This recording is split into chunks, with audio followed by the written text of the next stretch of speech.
I've got a lot of other news stuff to post, so that's why I haven't really asked Jim too much, because I was just trying to get connected to this track talk. But I'll get more information when it becomes available. I have backlog at the moment of World Athletics news, plus some updates on the status of the PSC when it comes to COVID, but I won't be able to cover them because, like, I haven't been able to have time to do enough research into those things. But you know, I've got 15, 16 slides of stuff to share today. We're live now. I will just hit the record button. Cool.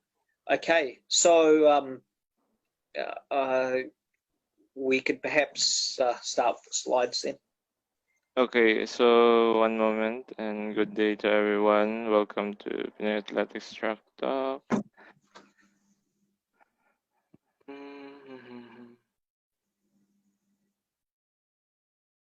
One moment.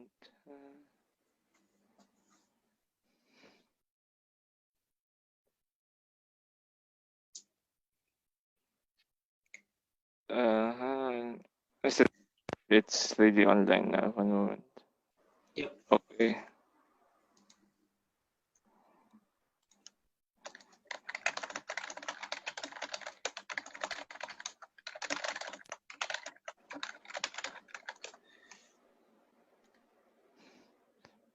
I think that they don't really want to give away much information on the pole vault thing because I think they're saving it for the press con, which I think they're having.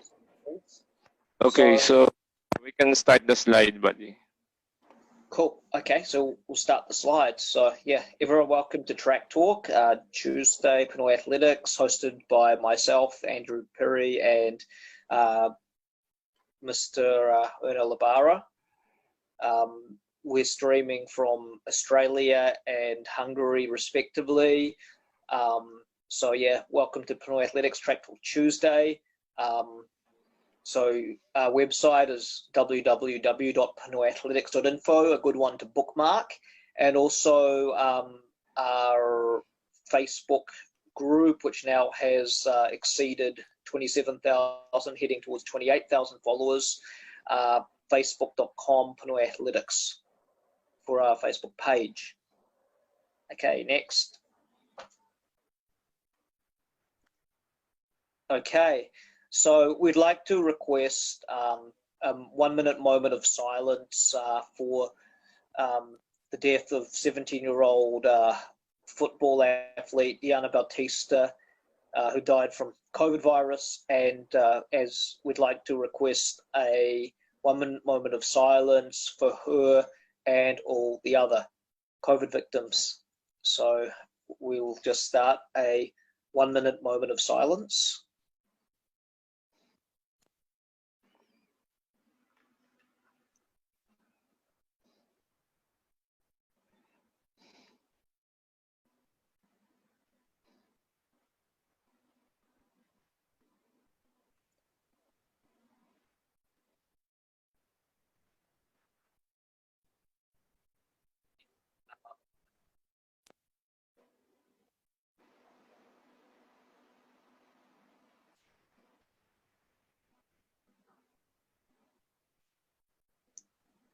Okay, thank you, everybody.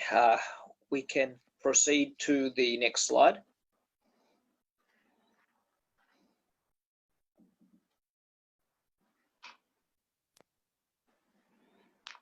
Okay, so in the news, a question that has eagerly been asked by a lot of people, especially the splashies on Splash Runner, is what will happen with with the COVID for the athletes in the UAAP. We already know that the NCAA has decided with their board to give the NCAA seniors another year, despite being past the eligibility. Now the UAAP board has followed suit and has also allowed seniors to have another playing year at university level.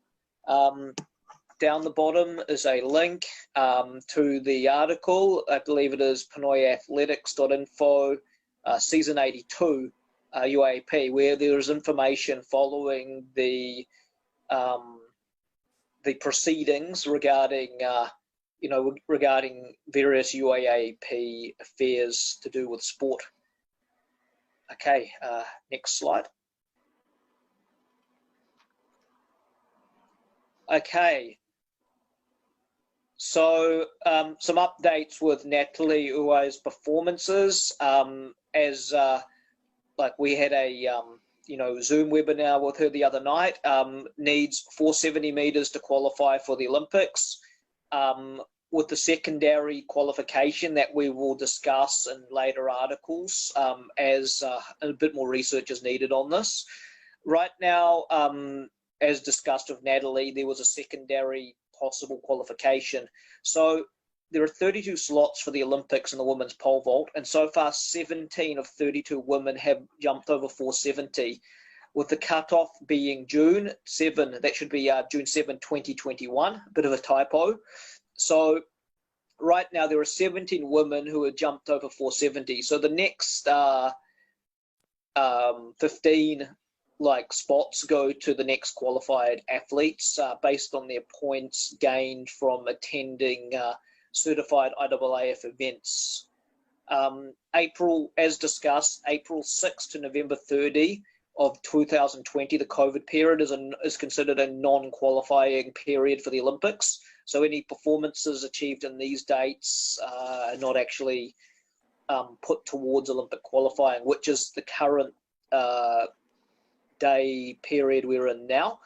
The other concern is that Natalie did jump 4 meters 30 at a meeting in Sandy Morris's backyard. I'm awaiting for the verification from the IAAF and the Asian Athletics Association, because it seems like the IAAF has not listed this performance in their database. So I'm just trying to check if this meet was actually sanctioned by IAAF and USA Track and Field. I'm just awaiting confirmation to see how to proceed. Natalie won her competition at Atlanta at US Track League Meet 3. She won on countback with 4 meters 11 on July the 28th. Now, I've had some requests from members of the media who have been looking for the result on Sunday, and they've honestly said that they will, if I provide them with the result, which I have, that they will cite Pinoyathletics. So as me and Ernell have been discussing with media, we don't mind, helping media, providing them with information. However, it is important that, that we do get some citation or recognition for, contributing work towards that. Yes, we mentioned again to our friends, especially in the media, if you will try to ask relevant information or leads towards any athletics news that you like to write, I hope that with due respect to everyone, that please cite Pinoy Athletics one way or another, because that is a very basic journalism tenet, that you cite your source well. Yeah, usually when I use articles from other newspapers such as the Phil Star or Malaya or Rappler or whoever, what I usually do is I usually quote the first couple of paragraphs, and then basically the full article lead and link goes to the links back to the original author. So that way I'm creating I'm generating traffic for these other newspapers as well as, a journalistic respect. Yeah, it's very simple journalism ethics. Cite your source. Yes, but you continue. Yep. Okay. So as stated, I've made inquiries to the head statistician of the Asian Athletics Association regarding the performance of 430 meters to find out what their decision is regarding the the national record. Until then, I'm not going to make any comments in regards to this matter until I have a firm answer from the higher authorities in the IAAF and the Asian Athletics Association before we make any announcements. Okay, next slide.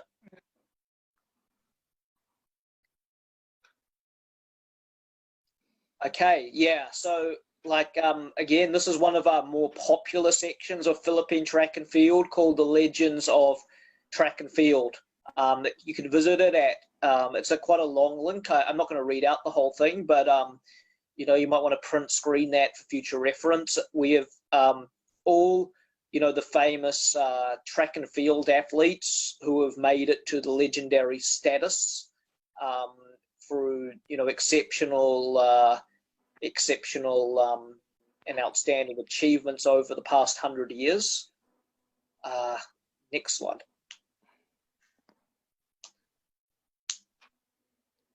And joining the Legends of Track and Field is high jumper Ciriaco Baronda, who, you know, he thrived as a high jumper on the Philippine scene back in the late 50s and during the 1960s. So he was an Olympian. He went to the 1956 Melbourne Olympics and the I think also the 1960 Olympics in Rome. He followed in the footsteps of Simeon Toribio, who we mentioned last week, our 1932 bronze medalist in the high jump, and Andres Franco, the 1951 Asian Games champion in the high jump. Baronda did what Franco was not able to do, and he broke the national record of Toribio that had stood for 30 years. He himself held that Philippine record in the high jump for 23 years, from 1962 to 1985. He was an Asian Games bronze medalist, and in this photo you can see the very different high jump styles they had during the 1950s and 60s. This isn't the Fosbury flop that was invented in the late 60s. This is known as the Western roll. This is how they used to jump in the 50s and 60s, and this style of high jumping was still popular by the Russians up until the mid-70s. Yeah, so when it was only in the 60s, 70s that Fosbury flop was introduced.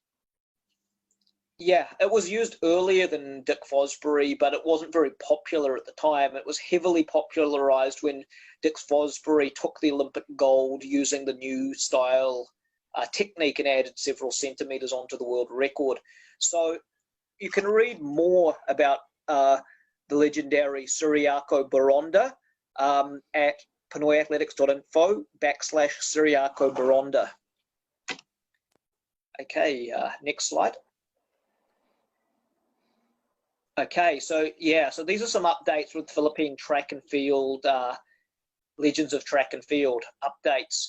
So again, as in that previous slide, I mentioned the evolution of high jump and you know, the different styles that were applied, from the scissors jump to the Eastern cutoff to the Western roll to the modern Fosbury flop. Now you can read more about the history of how high jump evolved at pinoyathletics.info/how the high jump evolved. As well as that, we are considering with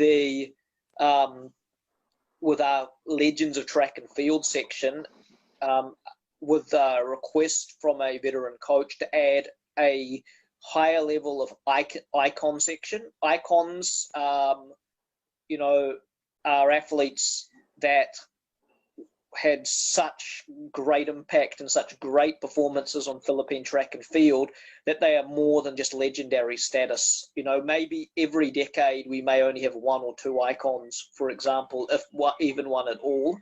And this is also being considered in the revision of our legend sections. So, yeah, so again, you can be a legend as well by contributing information on Legends of Track and Field. You maybe a relative of a legendary athlete that we featured or one that we may consider featuring, you may have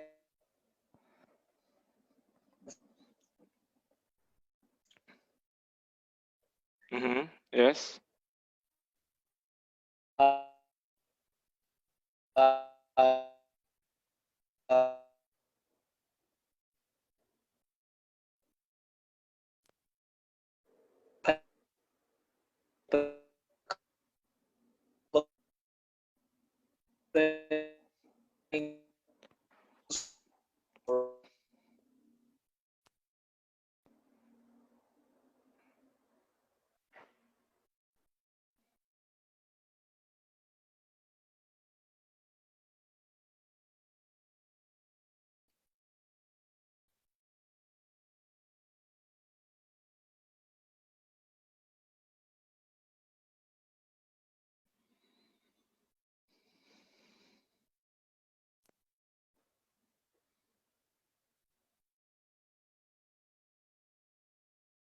Yes, buddy. Sorry, I just got lagged there. Yeah, so as I was saying, Instagram.com/Pinoyathletics.info. We've started a presence on Instagram, YouTube channel, youtube.com/Pinoyathletics. So yeah, like YouTube and Facebook video sections, you can just grab a coffee or a beverage of your choice and watch like some very enjoyable videos from a variety of track events. Okay, so we'll go to the next slide.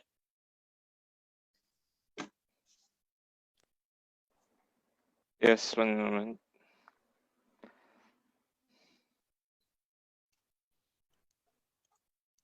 Okay, so some World Athletic updates on the other day. So there was a Claremont back to track meet on the 24th to the 25th of July in the United States.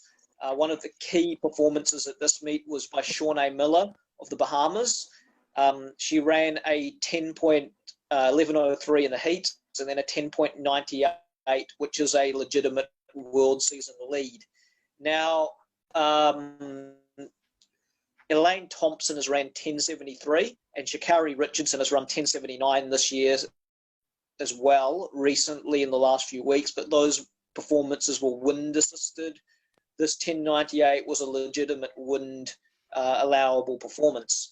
Shaunae Miller also has ran at the same competition a world leading 21.98, and in the 400 she has also leads that event as well. Now, the interesting thing with these athletes is, like, you know, while Shelly-Ann Fraser-Price is on the shorter side at 5 flat, Shaunae Miller is on the other extreme, standing at 6'2".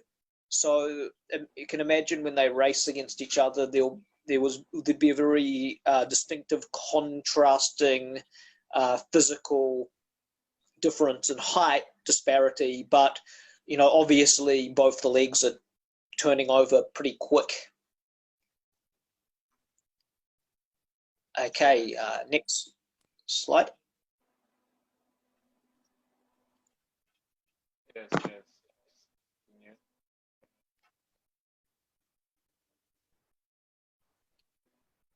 Okay, so yeah, also at the Claremont back to track meet, there were some very outstanding performances by male track and field athletes, with 3 guys going under 10 seconds. So Traven Brommel, who's the, I believe, the 2015 world bronze medalist, he hasn't ran, you know, like below 10 seconds for about, what is it, like 3 years. So he was able to make a comeback running 9.90 in the heats, but didn't participate in the final. We felt, you know, he'd done enough in the heats and he was going to take a bit of a rest up for the next meet. Andre de Grasse, I believe the Olympic silver or bronze medalist in the 100 from Canada. He ran 9.97 and then in the final ran a windy 9.97. I believe it was a plus 2.3 wind. And in the final, it was won by Noah Lyles, more of a 200-meter specialist, who took the 100 meters in 9.93. Lyle's also won the 200 in a season leading 19.94, I believe. Yep, so next slide.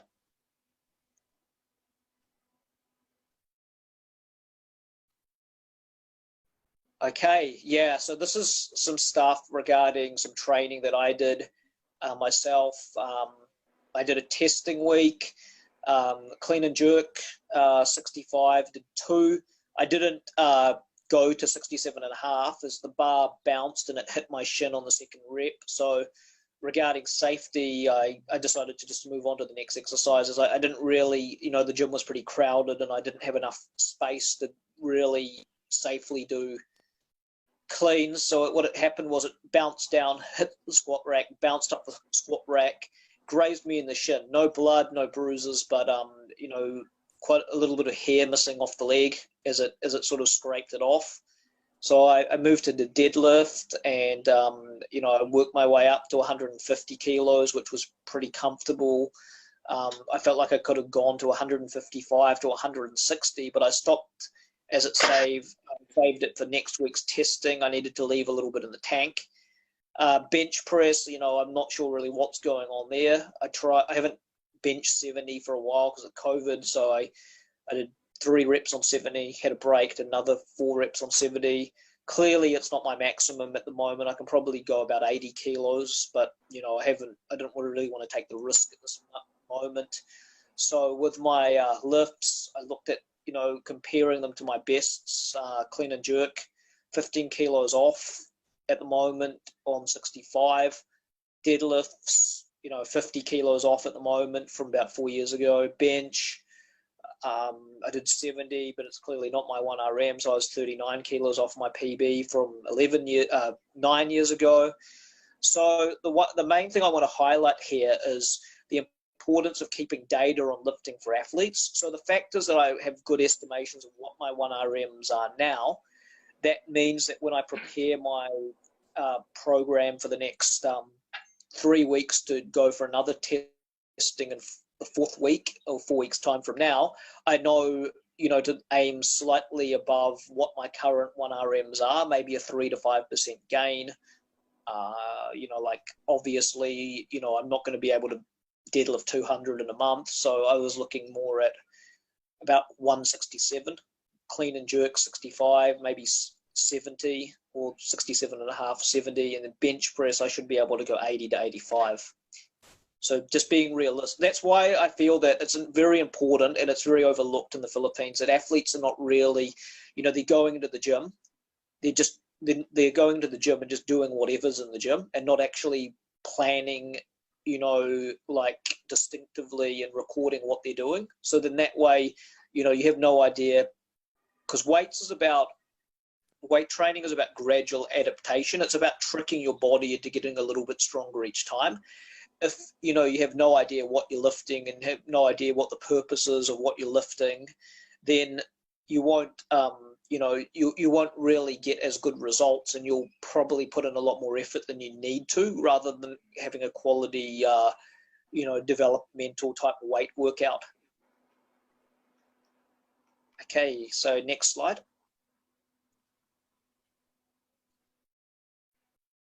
Okay, so I have one athlete here who I'm going to play a video of that I'm working with. He's based in the US. He's a 17-year-old. He's did his last power clean testing in Jan to Feb, and he cleaned 165 pounds or 75 kilos. He's been working with me for a month. I've been helping him over the internet with his power clean technique. He has now moved up to gaining 10-pound PB of 79.5 kilos with 1 month training. I've worked with him for a month. I'll play that video in a moment. So these are the things that he tried 185 pounds, which would have been a 20-pound or a 9 kilo PB from when he started with me, but unfortunately he wasn't able to make the lift. So these are the things that I feel that he needs to work on. The first thing is consistency at lighter reps. He needs to be able to easily lift 165 to 175 pounds for 3 reps with no failures. before he can go to 185 pounds. He needs a slight increase in his front squat from 245 to 255 pounds. That would give him 30 kilo additional leeway on what he's actually trying to clean. His deadlift is sufficient at 140 kilos to 185 pounds to clean 185 pounds. I mean, he's deadlifting 100 pounds more than what he's aiming to lift. But I also suggested that, you know, with high pulls, you should be able, a high pull movement, which is just the pull portion of the power clean without racking the bar. He should be able to high pull more than he can clean. So I suggested that, you know, he cleans 165 times 3, 175 times 3, 175 times 3 high pull, 185 times 3 high pull, 195 times 2 high pull, and then a 200 pound high pull.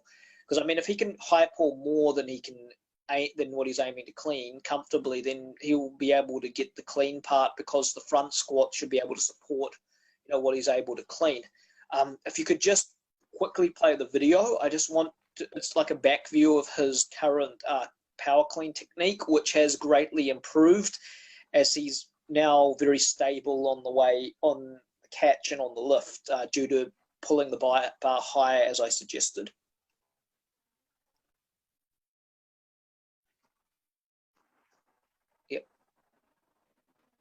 So if I could get you to just quickly play that video if it plays.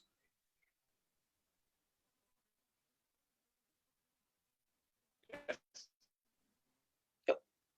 So, okay. We have a question on Facebook group now. Jaime Cabalan, may I clarify us how to the rules of vertical jump evolve? Because in one of the local competitions I have witnessed, an athlete was allowed to jump like he is diving on a pool facing the bar. What event is he referring to? I think it's high jump. So, like the usual with high jump, the usual early, you know, it depends how old the athlete is. Because at first, you know, for my understanding, but, you know, we'd probably have to get somebody on board like Sean Guevara or somebody who knows a little bit more about high jump coaching. But from my experience with high jump, you know, usually they're taught how to scissor jump first, and then they get taught how to Fosbury flop once they get a bit older.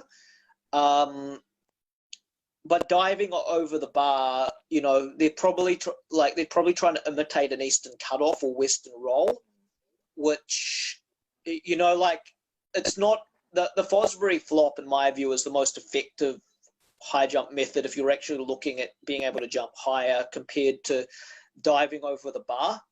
I think that what level was this meet? I have no idea. It's just only was put on the question. Yeah. I don't think it's right, but, you know, I wouldn't blame the athlete, because obviously, like, I'd have to see what he actually means, and also, you know, I can't really blame the athlete. It depends on how they're coached, but, like, I wouldn't think that would be correct. Usually, you teach a younger athlete how to scissor jump first. If we're talking a beginner. If it's a younger athlete, it's more acceptable. If it's an older athlete, you know, like diving over the bar, then obviously something needs to be addressed with the coaching of the athlete. But if it's a younger athlete, you know, like say 12 or 10 or 11, maybe they're not even coached at the moment, so they might not have any idea. I don't know what the situation is, but on my limited amount of high jumping, again, I'm not a high jump coach, I think that they should learn how to scissors first at a lower height, and then adjust, you know, with a good high jump coach to, you know, to the Fosbury flop. Okay, if we could just quickly play that video. Oh, were there any other questions, or was that okay? So yeah, this is the video of Ronald doing the power clean. He's improved it quite a bit, because look, boom, straight under the bar, legs come up, racks the bar, like, good execution there. So he was very happy, you know, that he's gone up 10 pounds in a month, and in terms of his clean, and we hope to, he can probably hit 185 pounds in another month with the coaching guidelines I've specified there. Okay, so next slide. So yeah, I'm just sharing some coaching stuff because I'm, hoping that it will be of benefit to some coaches over there in the Philippines, or even, anywhere really. So last week the athletes did 2 sets of 3 200s. This week it increased to 2 sets of 3 250s. So again, this is not a fast workout, it's a conditioning workout, about striding pace, 80 to 85% of their target time. Like when I say target time, I mean, say for example, if the athlete runs 23 in the 200 and they want to run, they would be going off 80 to 85% of 22.7 or 22.8, not 80 to 85% of 23 flat, because otherwise they might do all the training and they might end up running the same time. So they have to raise the bar a little bit higher towards their target time and work 80 to 85% of the target time, not off the current best time. And of course, you don't overexert on your first run in the first set, otherwise you won't be able to finish the workout. A lot of athletes have not been able to finish this workout. On this occasion, 2 of the 3 athletes finished 5 reps. They didn't quite make it to the 6, but that's a good effort because usually athletes only do 4 reps. And the other athlete I think that was the first time I've ever had an athlete finish all 6 reps. So he did extremely well. 3 minutes set rest between reps, 8-minute rest between sets. Stick to your rests. Don't take longer, because otherwise you'll end up running, quicker with longer recoveries, which isn't the point of the workout. Track ovals are good. Grass ovals are probably better because this isn't a fast session. If neither is available, then just use the road. Use rubber shoes, because if you put spikes on, the tendency is to go quicker than 80 to 85%, which is not what we're after. Record your times, and then next week we're going to be upping it to 2 sets of 3 300s, and that's as far as I go for base work for 100-meter guys. Okay, so next slide. Okay, moment. Okay. Yeah, so this is the data where, again, data keeping and training is very important. So yeah, with the athletes I work with, Terence, he was able to finish all 6. He didn't quite hit the target time, but, I don't think I've had anyone who's hit that target time yet. I had another athlete who got similar average times. He went to Adamson. He worked with the coach there, who's a very good coach, did a good job there. And the guy ran 11.0 to 11.1. He improved his PB by about 0.2, doing this as his foundation work. This is at my general phase training to get the athletes into condition. The other 2 athletes did not finish the workout. They did 5 reps. Ronald, honestly, pulled up a little bit. His hamstring was a little bit achy on number 5, so he did the right thing and rested. And in that video in the gym afterwards, he's been able to pull up and do the other sessions really well, due to the fact that he was sensible and he didn't overexert. Jaspy, a guy that I'm working with from Cavite, he was running them a bit slower in 41s, and I thought, that's a bit slow. Why is he running 41s? But then when he showed me the photos, he's running on the road.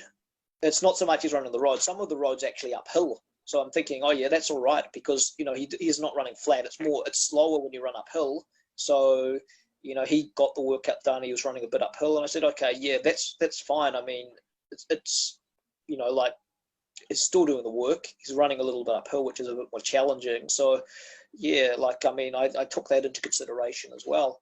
So yeah, to join our training group for sprinters, this is our or middle distance runners, this is our email, pinoyathletics@gmail.com.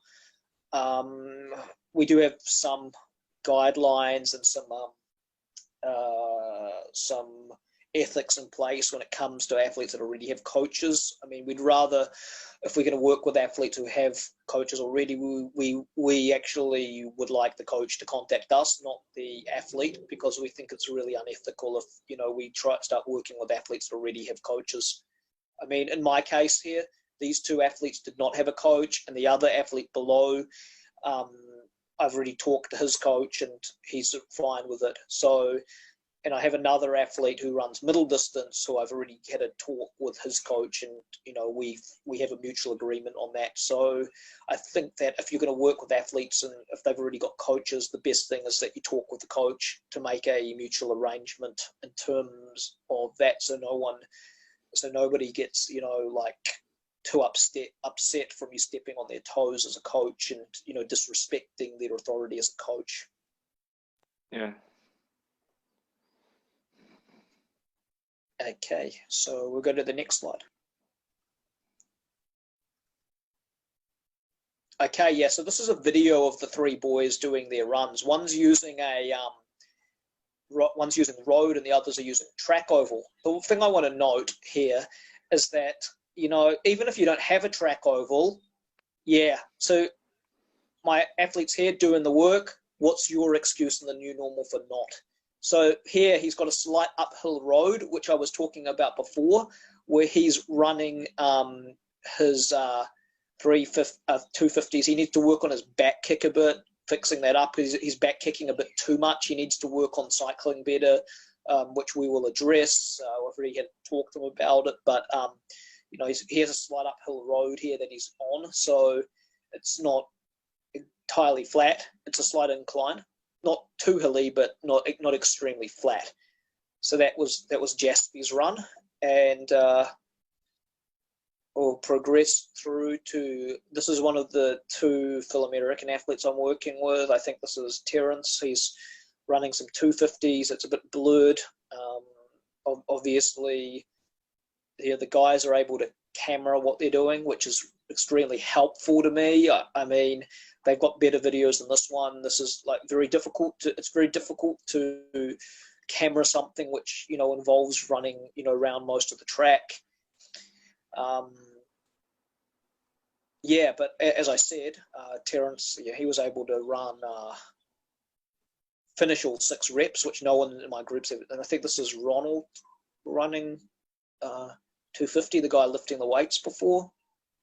I mean, I've got better videos than this posted up on YouTube or Facebook video, a bit more clearer than this. It's unfortunately, because the video is a bit stretched to fit full screen, its quality isn't that good, and you really can't see too much. But I think that it's important as a coach that we acknowledge our athletes, for working even, rain or shine. And at the moment with the COVID, it's definitely pouring with rain right now in terms of the obstacles that the athletes are facing. But at the same time, I feel that the athletes should be able to do what they need to do in order to, get to where they want to go. I mean, imagine if you don't train for ages and you're just doing nothing, you're going to really lose a lot of fitness and, endurance and, all that sort of stuff. And you're going to end up really being going back to zero when you start training again, rather than sort of maintaining some fitness levels and, going back into training. And as Ernell said, which you may like to discuss a little bit more, is like I've said, what is your excuse in the new normal? Look, some athletes have track ovals, real athletes find ways. They don't make excuses. There's track ovals, no track oval. You can run on the road. No running on the road. You can do home workouts. Look at, for example, the video of Catherine Santos. She's 30 years old and she's got a child and she's still doing home workouts. I mean, if someone in that situation can do home workouts, then why, can't younger people do home workouts? Yeah, exactly, buddy. That's why, again, to our viewers, it's not an excuse that you cannot train. As long as you have even at the comforts of your own room, just move your furnitures, you can still do the training. I also want to highlight those people who are always thinking that when they reach the age of 18, that their career is over. Ladies and gentlemen, especially those who are young athletes, actually the peak of your career starts in 20 to 23 up to 25.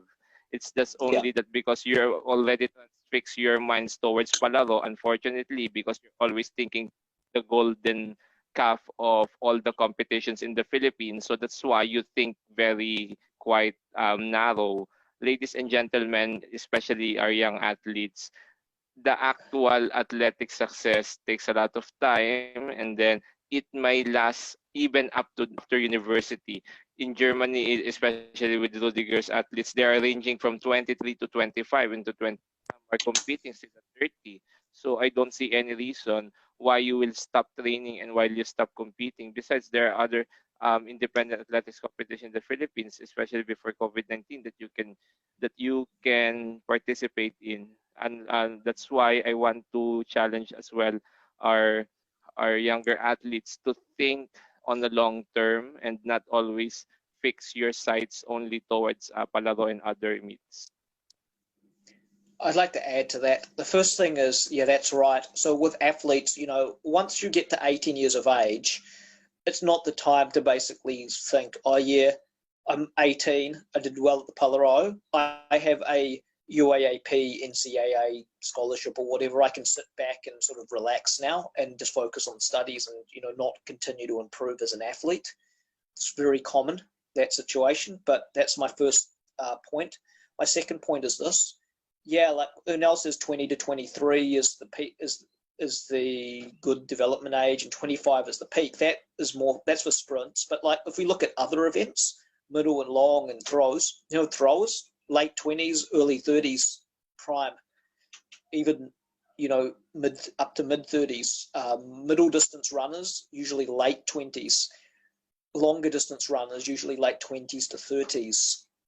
But with power events like jumps and sprints and jumps and sprints and hurdles, 25 usually prime age, 25 to 28, and with in some cases in the pole vault, for example, or some of the jumps, the athletes can even prime in their 30s. So at 18, you are far from done with where you can go in athletics if you are willing to remain focused and not sort of sit back in terms of your training and your passion for the sport. Okay, do we have any more slides there, Ernell? I think we still have some more slides.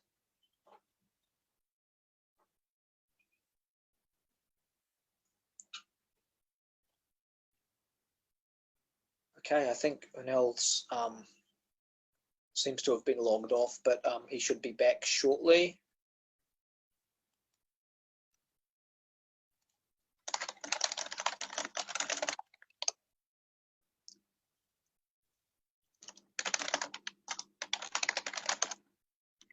He's back. Hey, Ernell?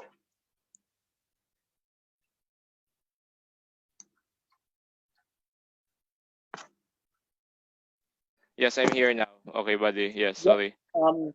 Would you like to add any more to what I just said? I think that's I always mentioned earlier that that most athletes should always think on a longer run, and don't see that once they have the scholarship that they will try to lax on their performance. Yeah. Because I think most of them are always thinking that, of course, when they have their education, which is good, but of course, the thing is, if you really want to succeed in athletics, you should not always your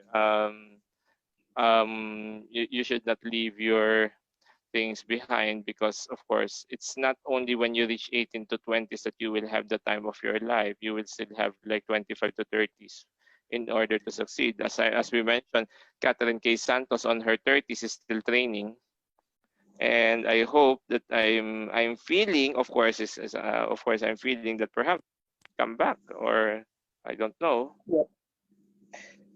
Okay. Okay. Do we have any more of the slides? I think there's a couple more slides to still. One moment. I made sure I had more than what I needed, because I knew that we did start a bit later, but I know that I could fill the hour with information, and I had more information that I had to withhold. I think it's done. We'll skip the video. Is there anything after the video, or was nothing? that it? I think that not anymore. That was it. Okay, I've sent you some details on the pole vault competition. I mean, I sent you via Facebook a picture for the promo for the Facebook competition. Is there any way we can share that image? One moment. Yeah, see if you could share the image. I'll highlight some information that Jim gave us on that competition. One moment. Just my computer is Press on starting to. earlier because according to Jim, the competition is on August the 17th. So this is a virtual competition featuring our very own Ernest John Obiena of the Philippines, the only track and field athlete qualified as of now for the Philippines in athletics for the 2021 Tokyo Olympic Games.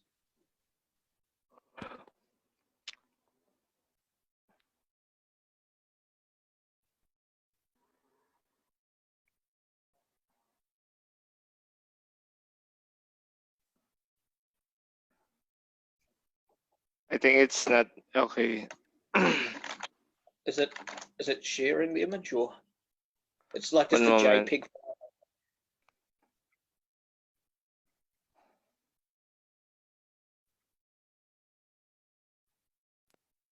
One moment. I will try to copy the image and then put it on a slide. Okay. So yeah, I guess it doesn't allow images to be shared. It has to be slides, right? Yeah, one moment. Because if it's on Facebook, then yeah, one moment. Okay. I think there was another slide, Ernell, with that in that thing I sent you. I think there is another slide. Yeah, one moment. There's another slide at the end. It's got like a sort of summary or something. Mm-hmm.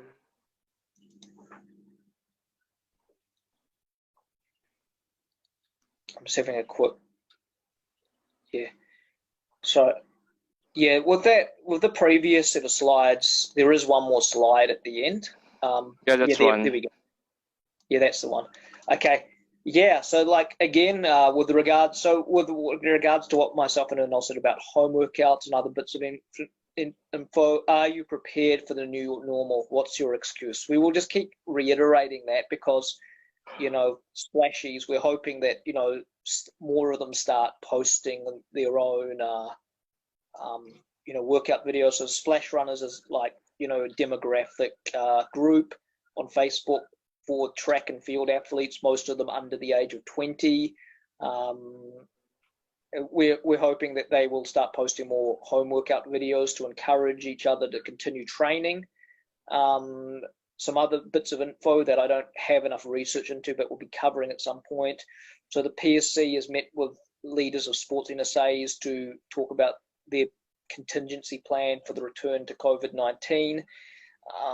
I'm going to be doing some more work on my UAAP evaluation of each event in athletics, like which ranks all the schools from, best to worst in terms of their performances over the last 5 years in those events. I have Vietnamese marathon results coming through. And yeah, so as said, there's been an information overload and nosebleed, if you like. And we'll be having our next session on Thursday for more news and info on pinoyathletics.info. So now we will just discuss the pole vault competition on August the 17th, which has just kindly been provided to me. Yes. So if we could just have that slide for the pole vault. Okay. So yeah, our very own Ernest John Obiena from the Philippines, the only Olympic qualifier in Philippine track and field for 2021 Olympics, will be having a virtual competition on August the 17th.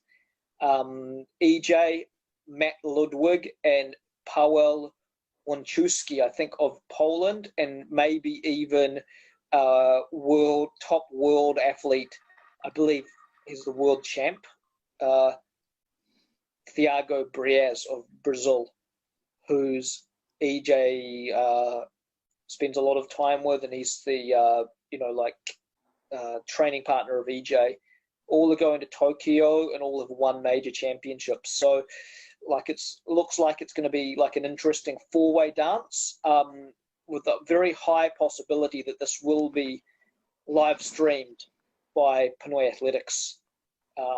We definitely have the capacity to do it, to live stream this, and we're looking forward to working with the organisers and providing this video coverage to the athletic community. A lot of people very closely following EJ's progression. So, Ernal, do you know what happened? What happened to the Monaco Diamond League? Did it get cancelled, or is it still pushing through? I have no idea if it's cancelled or not. I haven't seen yet if there will be some changes on the event. But at least on August 9, August 26, I was only informed a few days ago that the Hungarian University Athletics Championships will take place on August 26, like their qualifier. Although it's every year for university, but at least every year they organize this Hungarian University Athletics Championships. And that's what I'm going to mention, that I hope that after COVID-19, all our leagues will, in the university, whether UAP, NCAA, ALCU, NAASCU, etc., should really come up with a plan that we should have a synchronized calendar of our, so that we can really plan ahead what would be the competitions, etc., and then we can work together. It's not we have different organizations, but I think it's about time that we should really come up with a one inter-university games aside from what is we have existing right now, so that we can really have we have the PRISA, we have the UAP, the SWAA, etc. But at least it would be good that we can have something like this in the near future, the University Athletics Championships. Yeah, so definitely there's the need for more structure in terms of the way athletics is done, to really nationalize it rather than centralizing the system. I mean, in the United States, they have a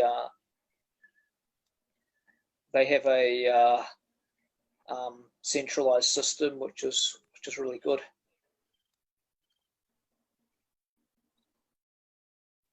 Okay. Yes. I think that's all I have for today. It's been a good hour. Do we have any shout outs or any questions, or do you want to add a bit more to the discussion? Not much, buddy. Yeah, I think that we're all good now. Yeah. Okay, so we'll just check if there's any questions and maybe make some shout outs, and we'll just wrap it up. We would like to shout out the people who joined us. Hi, Kabalan, Yana Albert De Lima, of course, former Milo Marathon Queen, Joan Banayag, Professor Darwin Tuliao of Cagayan State University, Tuguegarao City. Thank you for joining us afternoon, and also others. Yep. Could you check, buddy, who's the other, because I think my screen is freezing right now. Oh, okay. Check on Facebook. Okay. I'll just check. I just need to know. As well. Okay. On Zoom? Yes. Jaime Cabalan, Joan Banayag, and Albert De Lima. Of course, Coach Tax Avellano of Triathlon Davao. Thank you for joining us, Coach Tax. Some other people who liked the post. Philippine record holder in the long jump, Henry Claridad Dagmil, Beverly Nietes, Gian Albert De Lima, and Mod Azmi, I think, of Malaysia. Yes. Yep. Okay, all good, I think.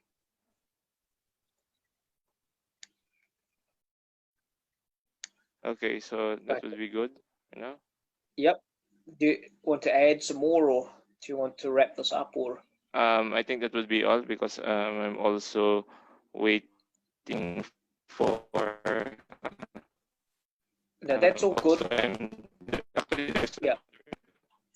Yeah, it seems that your connection sort of begins to sort of ruffle a bit, so we might just wrap it up here. Yeah, so again, thank you everybody for joining us today for another edition of Pinoyathletics Track Talk. Tune in. We will be back on Thursday for another round of news and athletic updates. Again, thank you.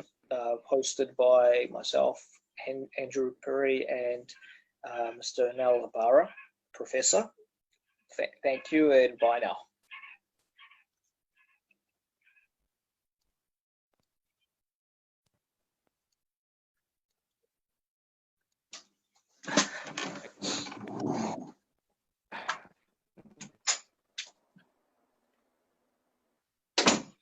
Yes, good day.